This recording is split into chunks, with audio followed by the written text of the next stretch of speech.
మరలా మేలుకొందును. 10,000 మంది నా మీదకు వచ్చినా నేను భయపడను అంటున్నాడు. ఇదిగో మన కుటుంబాల్లో కూడా ఎన్నో బాధలు ఉన్నాయి, ఎన్నో ఇబ్బందులు ఉన్నాయి, ఎన్నో కష్టాలు, ఇరుకులు, ఇదిగో ఆర్థిక అప్పుల సమస్యలు, మరి సమాధానం లేక ఇబ్బందులు, మరి ఉద్యోగం లేక, గర్భఫలం లేక, సమాధానం లేక బాధపడుతున్నాయి.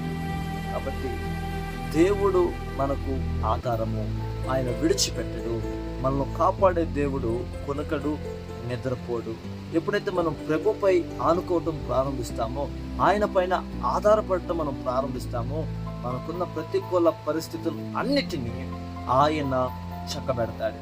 కాబట్టి కీర్తన గ్రంథం 3వ అధ్యాయమును ఆధారం చేసుకొని ప్రార్థించండి. దేవుడు ఖచ్చితంగా మీ జీవితాల్లో నిర్వహించని గొప్ప మేలులతో ప్రభు మనల్ని తృప్తిపరుస్తాడు. అందరికీ వందనాలు. ప్రార్థించండి, ఆశీర్వదించబడండి. మీ అందరినీ ప్రభు దీవించును.